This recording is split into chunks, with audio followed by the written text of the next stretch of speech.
Pernah tak anda terfikir tentang peraturan-peraturan tak bertulis yang kita guna setiap kali kita berbual? Hari ini kita nak kupas tentang seni kesantunan, sesuatu yang kita semua amalkan setiap hari, selalunya tanpa kita sedar pun.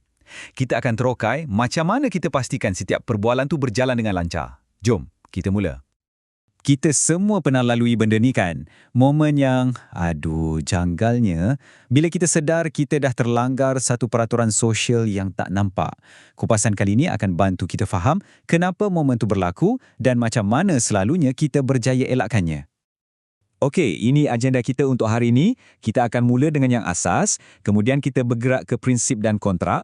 Lepas tu kita akan selami konsep air muka, tengok dari sudut budaya tempatan kita dan akhir sekali kita kaitkan semua ni dengan hidup kita seharian. Kesantunan ni sebenarnya ia bukan main ikut suka je. Ia dipandu oleh model-model kompleks yang dah dikaji oleh pakar bahasa. Cuba bayangkan, ia macam kit alatan perbualan kita. Alat yang kita guna untuk pastikan komunikasi kita lancar dan berkesan. Dekat sini kita boleh nampak macam mana idea kesantunan ni berkembang.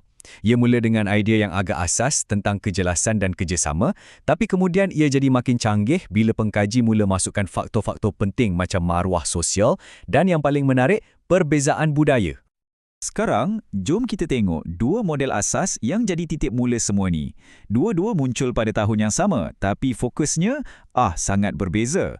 Satu lebih pentingkan maklumat disampaikan dengan jelas, manakala satu lagi lebih pentingkan keharmonian sosial. Idea utama Grice ni simple je sebenarnya. Perbualan yang berjaya bergantung pada kerjasama. Kita secara automatik anggap orang yang kita bercakap tu jujur, relevan dan cuba untuk buat kita faham. Kalau tak ada perjanjian tak bertulis ni, habislah. Semua perbualan akan jadi kelam kabut. Inilah 4 peraturan mudah dari Grice. Cuba bayangkan kalau ada orang langgar peraturan ni, contohnya dia bagi maklumat yang melirik-lirik dan tak relevan langsung, perbualan tu terus akan jadi pelik kan? Secara semula jadi, kita ikut peraturan ni untuk pastikan komunikasi kita efisien. Kat sini kita nampak perbezaan yang ketara. Kalau Grice fokus pada efisiensi, Lakoff pula tanya, macam mana nak jadi orang yang baik masa bercakap? Model dia beralih kepada menjaga hubungan.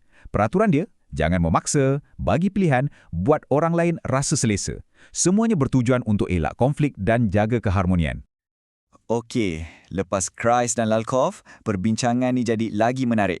Pengkaji-pengkaji seterusnya mula membina atas asas ni, tambah lapisan-lapisan baru.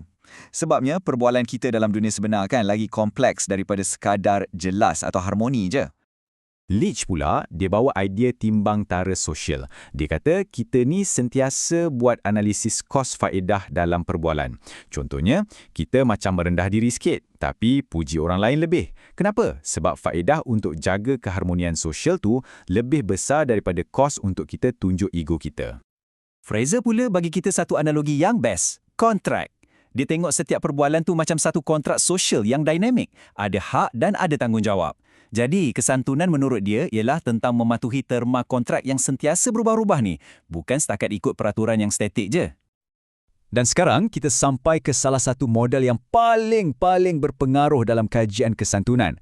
Ia memperkenalkan satu konsep yang mengubah terus cara kita fikir tentang interaksi sosial. Konsep air muka. Jadi, apa benda air muka ni? Senang cerita, ia macam maruah atau harga diri sosial kita. Image yang kita tunjukkan pada dunia dan kita nak orang lain hormat. Setiap kali kita bercakap, kita bukan sahaja jaga air muka kita sendiri, tapi juga air muka orang lain. Brown dan Levinson bahagikan ia kepada 2 jenis. Air muka positif ni, saya nak cakap, keinginan kita untuk diterima, disukai dan jadi sebahagian dari kumpulan. Manakala air muka negatif pula, keinginan kita untuk bebas, tak nak diganggu atau dipaksa.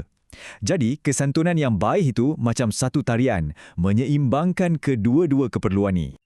Okey, jadi bila kita nak buat sesuatu yang mungkin boleh ancam air muka seseorang, contohnya, nak minta tolong benda besar yang mengancam air muka negatif dia, kebebasan dia, kita akan guna strategi kesantunan. Kita mungkin akan cakap, maaf ganggu, saya tahu awak sibuk, tapi boleh tak untuk lembutkan permintaan tu? Okey, modal-modal yang kita dah tengok tadi kebanyakannya dari barat kan? Tapi macam mana pula dengan budaya kita? Jom kita beralih sikit dan tengok macam mana kesantunan ni difahami dari perspektif tempatan khususnya di Malaysia. Model Asma Haji Omar ni sangat penting sebab ia kaitkan terus kesantunan dengan nilai budaya kita sendiri. Di sini, konsep macam budi bahasa dan timbang rasa tu jadi teras. Fokusnya bukan lagi pada melindungi kebebasan individu semata-mata, tapi lebih kepada menjaga keharmonian dalam masyarakat yang sangat menghormati status dan orang yang lebih tua. Jadi lepas kita dah tengok semua model yang berbeza-beza ni, apa poin dia sebenarnya? Kenapa semua teori yang nampak akademik ni penting dalam hidup kita? Okey, slide ni ringkaskan semua dengan padat. Setiap model ni macam bagi kita satu kepingan puzzle yang penting. Daripada kejelasan Grice, keharmonian Lakoff, konsep air muka dari Brown dan Levinson, sampailah peringatan penting dari Asma Omar tentang peranan budaya. Bila kita gabungkan semua, ia tunjukkan yang kesantunan ni bukan satu peraturan je, tapi satu set strategi yang sangat kompleks. Dan akhirnya, inilah poin yang paling penting sekali. Bila kita faham model-model ni, kita mula sedar betapa kompleksnya perbualan yang paling simple sekalipun. Inilah skill yang kita guna setiap hari untuk bergaul, bekerjasama dan membina hubungan sesama kita. Okey, sebagai penutup, cuba fikir sekejap. Adakah anda ni jenis macam Grice, yang penting cakap biar jelas dan kerja siap? Atau mungkin anda lebih macam Lakoff, yang sentiasa cuba buat orang lain rasa selesa? Ataupun cara komunikasi anda tu sangat dibentuk oleh budi bahasa, macam yang digariskan oleh Asma Omar? Jawapannya mungkin boleh cerita banyak tentang diri anda.